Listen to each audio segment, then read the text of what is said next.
Ada beberapa orang yang tenangnya luar biasa. Dia ada di ruangan, tapi seperti nggak ada. Dia lebih banyak mendengarkan daripada bicara. Dia lebih banyak mengamati, dan ini nggak disadari oleh orang lain. Dia nggak terikat sama kelompok manapun. Dia seperti bayangan, ada tapi susah disentuh. Dia adalah lone wolf. Video ini akan mengenal lebih dalam siapa mereka sebenarnya. Apakah mereka kuat atau justru rapuh? Apakah mereka berbahaya atau hanya salah dipahami? Atau mungkin salah satu dari kita sebenarnya juga seorang lone wolf.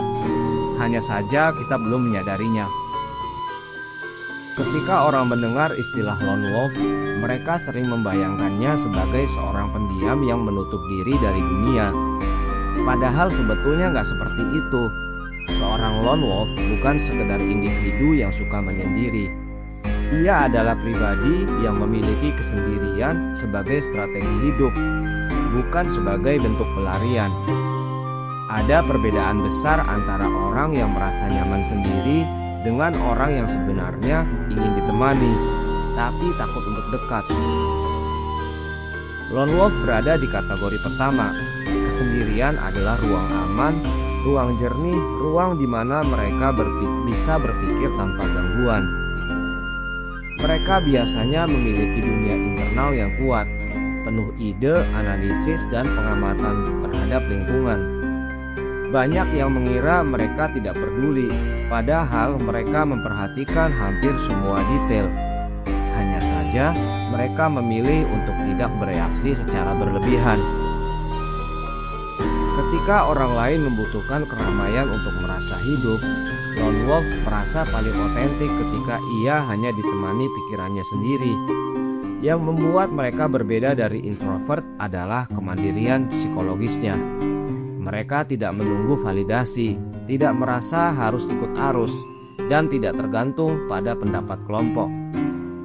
Mereka dapat hadir di tengah orang banyak, tetapi tidak pernah larut di dalamnya. Mereka bisa bekerja dalam tim, berbaur atau beradaptasi.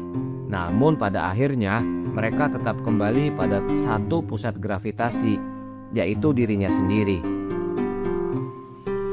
Ini bukan sikap dingin, melainkan bentuk kejernihan. Untuk seorang lone wolf, jarak bukan benteng, melainkan cara untuk menjaga keutuhan batin tetap utuh. Kepribadian lone wolf tidak muncul dalam satu malam. Ia terbentuk perlahan bertahun-tahun dari pengalaman yang menanamkan satu pelajaran besar.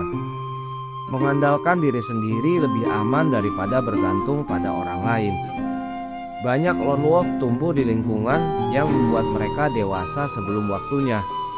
Ada yang terbiasa menyelesaikan masalah sendiri karena keluarga tidak mampu memberikan dukungan emosional. Ada yang sering melihat konflik, manipulasi, atau ketidakstabilan, sehingga mereka belajar bahwa ketenangan hanya bisa ditemukan di ruang yang mereka kontrol sepenuhnya. Sebagian lagi mengalami pengkhianatan dari teman, keluarga, atau pasangan. Luka semacam itu membuat mereka mempertanyakan motif setiap hubungan. Saat orang lain bisa melupakan dan memulai kembali, lone wolf menyimpan pengalaman itu sebagai data, sebagai pola. Mereka mengembangkan mekanisme bertahan hidup berbasis observasi, percaya secukupnya, menjaga jarak seperlunya, dan membaca situasi sebelum membuka diri. Ada pula faktor kecerdasan emosional dan analisis yang bekerja sejak dini. Anak yang terlalu peka melihat ketidakkonsistenan perilaku orang dewasa biasanya tumbuh menjadi individu yang berhati-hati. Mereka cepat menangkap kebohongan halus, nada suara yang berubah, atau dinamika kuasa dalam keluarga. Sensitivitas ini membuat mereka menilai hubungan secara lebih kritis, terkadang terlalu kritis. Ketidakcocokan dengan topeng sosial juga memainkan peran penting. Lone wolf tidak nyaman berpura-pura, tidak suka ikut permainan status, dan sulit mengikuti pola sosial yang terasa kosong. Ketika mereka melihat dunia dipenuhi kepentingan, mereka memilih mundur selangkah, mengamati lalu bergerak dengan ritme mereka sendiri. Semua pengalaman ini, pengkhianatan, kemandirian paksa, sensitivitas tinggi dan ketidakcocokan dengan dinamika sosial, akhirnya membentuk satu karakter, pribadi yang lebih percaya pada kekuatan batin daripada keramaian di luar dirinya.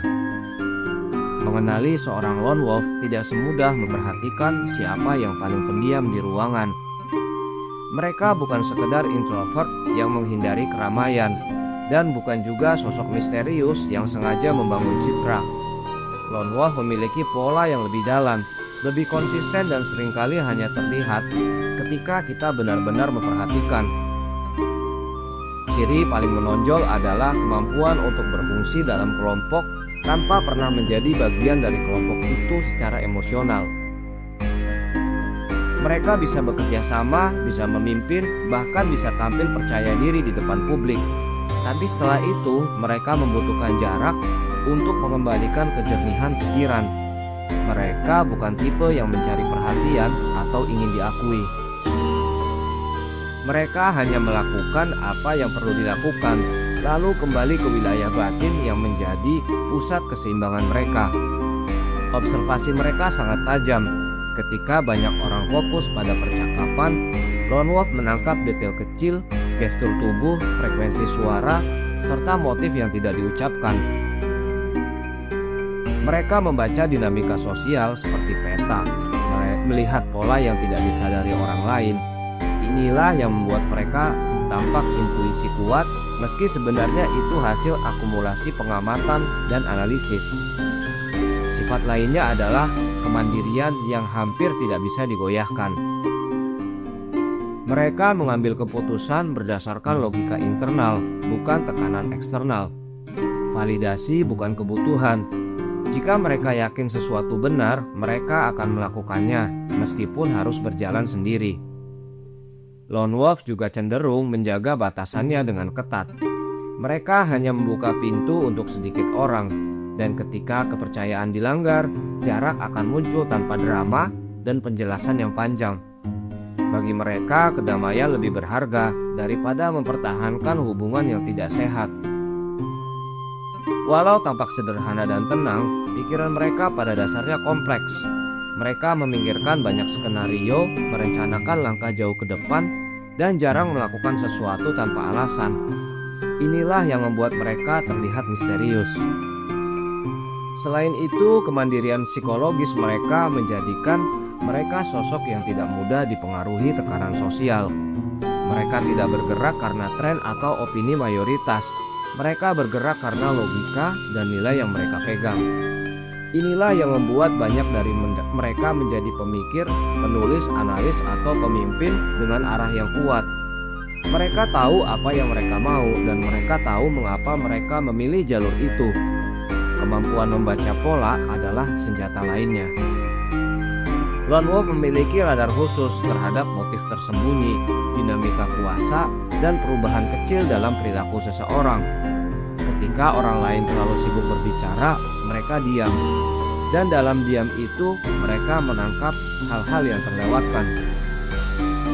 Kemampuan ini membuat mereka unggul dalam pekerjaan yang membutuhkan analisis mendalam, strategi, atau konsistensi jangka panjang. Ketahanan mereka terhadap krisis juga mengagumkan. Karena terbiasa berdiri sendiri, mereka tidak panik ketika dunia luar kacau. Mereka memproses situasi dengan tenang, mengambil keputusan dengan kepala dingin, dan tidak mudah terbawa emosi. Dan satu hal yang sering tidak disadari adalah loyalitas. Lone wolf mungkin tidak punya banyak koneksi, tapi ketika mereka memilih seseorang sebagai bagian dari lingkaran kecilnya, kesetiaan itu mendalam dan jarang berubah. Hubungan yang sedikit tetapi berkualitas, itulah prinsip mereka. Di balik kekuatan dan ketenangan seorang lone wolf, ada sisi lain yang sering tidak terlihat. Orang mudah mengagumi kemandiriannya, fokusnya, atau ketegarannya, tetapi jarang menyadari apa yang terjadi di balik layar. Kesendirian yang dipilih bukan hanya tempat berlindung, kadang juga menjadi jebakan halus yang mereka sendiri tidak sepenuhnya sadari. Salah satu tantangan terbesar mereka adalah kecenderungan untuk terlalu mandiri. Lone Wolf sering merasa mereka harus menangani semua hal sendiri, bukan karena sombong, tetapi karena mereka terbiasa tidak berharap banyak dari orang lain. Akibatnya, ketika beban menumpuk, mereka bertahan dalam diam, hingga akhirnya kelelahan mental muncul tanpa disadari. Mereka lupa bahwa menerima bantuan bukan tanda kelemahan, tetapi tanda kecerdasan emosional. Selain itu, kemampuan observasi yang tajam bisa berubah menjadi pedang bermata dua. Lone Wolf sering menganalisis terlalu jauh, menciptakan skenario yang mungkin tidak pernah terjadi. Overthinking ini bukan sekedar memikirkan ulang suatu peristiwa, tapi memecahkannya menjadi kemungkinan-kemungkinan kecil yang melelahkan. Hasilnya, mereka bisa menjadi terlalu waspada dan sulit menikmati momen tanpa mencurigai motif di baliknya. Jarak emosional juga menjadi tantangan tersendiri. Lone Wolf menjaga hubungannya dengan hati-hati, bahkan terlalu hati-hati. Ketika seseorang mencoba mendekat, mereka sering memeriksa setiap detail.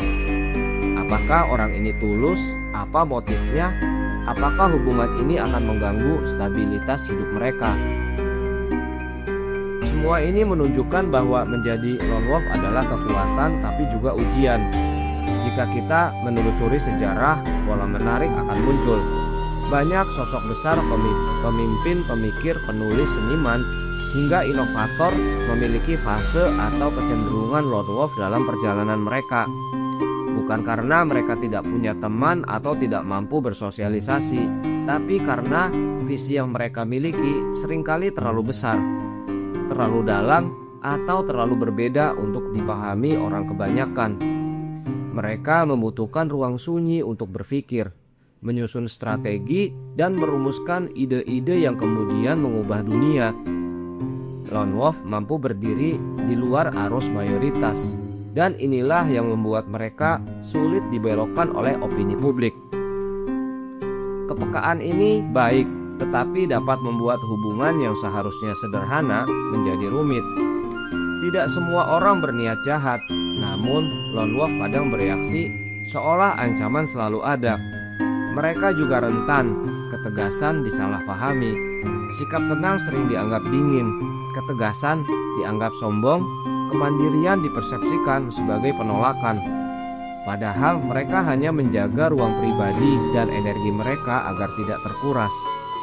Sayangnya, dunia sosial yang penuh ekspektasi membuat mereka tampak berbeda, dan perbedaan itu menimbulkan jarak yang semakin lebar. Tantangan terakhir adalah resiko isolasi. Kesendirian memang memberikan kedamaian, tetapi jika tidak diseimbangkan, ia bisa berubah menjadi dinding yang sulit ditembus. Tanpa disadari, lone wolf dapat menutup banyak pintu kesempatan, hubungan, bahkan pertumbuhan. Mereka kuat, tapi kekuatan yang berdiri sendiri terlalu lama bisa membuat hati mengeras dan perlahan. Mereka mulai lupa bagaimana rasanya benar-benar terhubung tanpa rasa curiga. Ketika orang lain mencari persetujuan terlebih dahulu sebelum bertindak, sosok lone wolf mengutamakan prinsip dan keyakinannya sendiri. Kemandirian mental ini membuat mereka berani mengambil keputusan yang tidak populer, keputusan yang kadang baru dipahami orang lain bertahun-tahun kemudian. Banyak inovasi besar lahir bukan dari diskusi ramai, melainkan dari keheningan panjang dan kerja mendalam seorang individu yang memilih berjalan sendirian. Selain itu, ketajaman observasi mereka memberi keunggulan dan strategis. Tokoh-tokoh berpengaruh sering dikenal sebagai orang yang mampu membaca situasi dengan akurat, melihat pola sebelum orang lain sadar, dan memahami motif manusia dengan tingkat kecernihan yang jarang. Pola ini sangat selaras dengan karakter lone wolf. Mereka menonton dunia dari kejauhan, mencatat detail yang terlewatkan, lalu menggunakan informasi itu sebagai dasar keputusan. Keberanian untuk berbeda juga merupakan ciri umum. Banyak pemimpin revolusi, ilmuwan jenius, dan kreator hebat pada dasarnya asing di tengah lingkungannya. Mereka tidak selalu cocok dengan norma sosial, tidak takut menantang batasan, dan tidak merasa harus mengamankan kenyamanan sosial.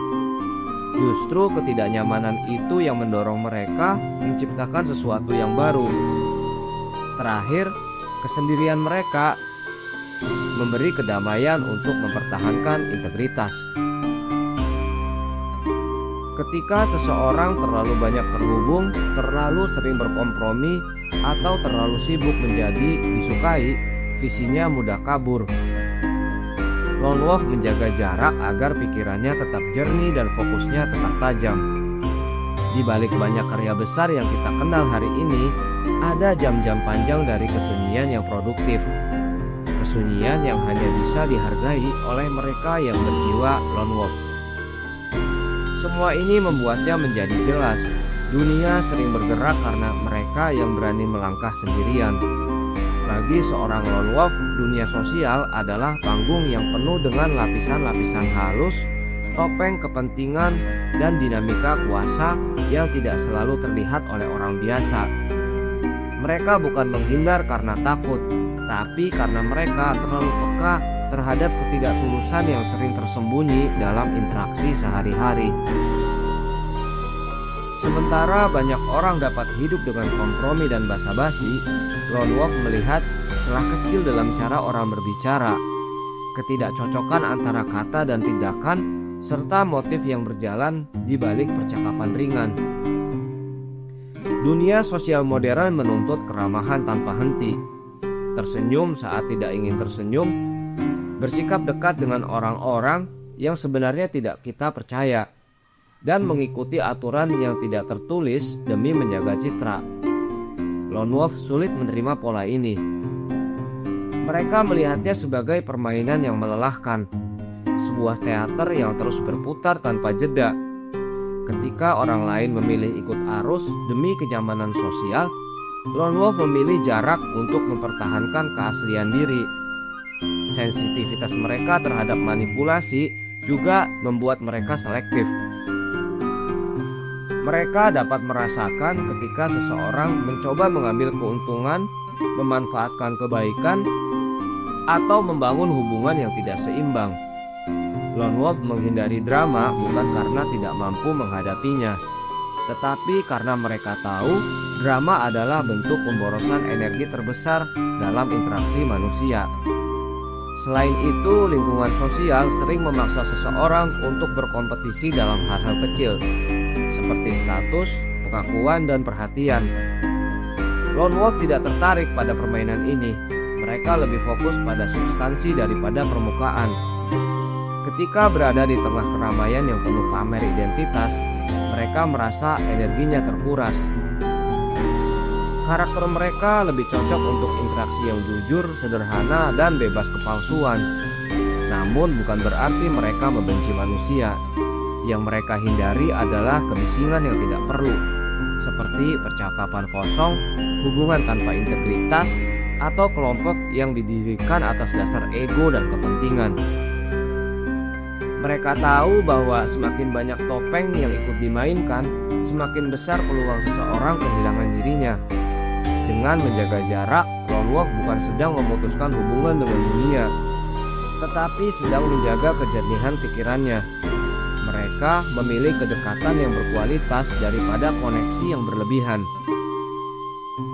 Dalam kesunyian itulah mereka bisa berpikir jernih, melihat pola yang tidak disadari orang lain, dan mempertahankan versi terbaik dari diri mereka sendiri. Bagi mereka, menghindar bukan bentuk kelemahan, melainkan strategi untuk tetap jernih di tengah dunia yang penuh sandiwara. Di balik citra tenang dan mandiri, kepribadian Lone Wolf menyimpan potensi gelap yang jarang dibahas. Mereka yang terlalu lama hidup dalam kesunyian bisa berubah dari pengamat bijak menjadi sosok yang berjarak secara emosional, dingin, bahkan manipulatif. Ini bukan terjadi tiba-tiba, melainkan hasil dari luka, pengalaman pahit, dan kelelahan menghadapi dunia yang mereka anggap penuh kepalsuan. Sisi gelap itu mulai tumbuh ketika pengalaman pengkhianatan atau kekecewaan berulang, membuat mereka berhenti memberikan kepercayaan, bahkan kepada orang yang layak mendapatkannya.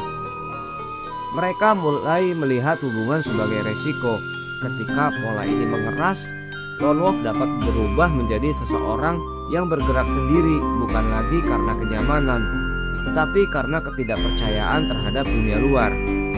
Dalam mode ini, ketajaman observasi yang dulu menjadi kekuatan dapat berubah menjadi alat defensif yang ekstrim.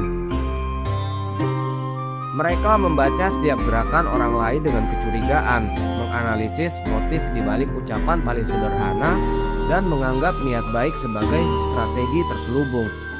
Di titik ini, kemampuan memahami manusia berubah menjadi kemampuan memanipulasi, karena siapapun yang mampu membaca pola dengan tepat, mampu pula memanfaatkannya jika mereka menginginkan. Sisi gelap lone wolf juga bisa muncul dalam bentuk pengendalian emosi yang terlalu sempurna. Mereka tampak tenang bukan karena damai, tetapi karena mati rasa. Mereka menahan diri dari konflik, namun ketika batasnya dilewati, reaksi mereka bisa eksplosif atau sangat dingin. Ada yang memilih diam hingga tidak bisa lagi dijangkau. Ada yang memutus hubungan dengan cara yang tegas tanpa penjelasan. Semuanya tampak rapi dari luar, tapi seringkali diselimuti rasa pahit yang tidak pernah benar-benar diakui. Ada pula lone wolf yang menjadikan kesunyiannya sebagai tameng untuk menghindari tanggung jawab emosional. Mereka bisa tampak kuat namun memilih jarak agar tidak perlu membuka luka lama atau mempercayai orang baru. Ketika pola ini dibiarkan terlalu lama, mereka bisa menjadi sosok yang sulit dibaca, sulit dipahami, dan sulit dideteksi. Bukan lagi karena misterius, tetapi karena hati mereka sudah terlalu kaku. Namun, penting untuk dipahami, sisi gelap ini bukan berarti semua lone wolf berbahaya. Sisi gelap muncul ketika mereka tidak lagi menemukan keseimbangan antara jarak dan koneksi. Ketika kesendirian tidak lagi menjadi sumber kejernihan, tetapi benteng yang menahan mereka dari pertumbuhan. Di titik ini, lone wolf bukan lagi sosok mandiri, melainkan seorang yang tersesat dalam labirin yang mereka bangun sendiri. Pada akhirnya, sosok lone wolf bukanlah sekedar stereotip tentang seseorang yang menyendiri, misterius, atau tidak butuh siapapun. Ia adalah gambaran manusia yang memilih berjalan di jalur yang tidak selalu ramai. Jalur yang penuh refleksi, pertarungan batin, dan kesadaran sendiri. Mereka mungkin jarang bicara, tapi pikirannya bekerja tanpa henti. Mereka mungkin tampak menjauh, namun sebenarnya sedang menjaga energi agar tidak habis tersedot dinamika sosial yang kacau. Dunia sering salah paham terhadap mereka. Ada yang menganggap mereka sombong, sulit didekati, atau terlalu independen. Padahal banyak dari mereka sekedar ingin hidup tanpa drama, tanpa kepura-puraan, tanpa topeng yang memaksa. Di balik kesendirian itu ada disiplin, ada strategi, ada luka, atau bahkan kebijaksanaan yang dibangun dari pengalaman yang tidak semua orang sanggup menanggungnya. Namun, menjadi lone wolf bukan berarti menjadi batu. Mereka tetap manusia, punya batas, punya koneksi, dan ingin dimengerti, walau hanya oleh segelintir orang. Tantangan terbesar mereka bukan dunia luar, melainkan bagaimana berdamai dengan diri sendiri tanpa terseret ke jurang isolasi yang mematikan. Karena kesendirian yang sehat adalah ruang bertumbuh, sedangkan kesendirian yang gelap bisa menjadi kandang bagi pikiran yang tidak terkontrol. Di tengah dunia modern yang bising, figur lone wolf selalu relevan. Mereka adalah pengingat bahwa kekuatan tidak selalu ditunjukkan dengan sorotan dan tepuk tangan. Seringkali ia tumbuh dalam senyap. Bahwa ketajaman intuisi dan kejernihan pikiran sering lahir dari jarak yang kita ambil dari keramaian. Dan bahwa tidak semua perjalanan harus dikerumuni banyak orang untuk menjadi bermakna. Jika kamu merasa punya sisi lone wolf, itu bukan kelemahan. Itu adalah bagian dari struktur dirimu yang memberi kemampuan melihat apa yang tidak dilihat orang lain. Yang penting adalah tetap sadar kapan harus melangkah sendiri dan kapan harus membuka ruang bagi orang yang pantas masuk. Karena serigala yang paling kuat bukan yang selalu menyendiri, tetapi yang tahu kapan harus sendiri dan kapan harus bersatu.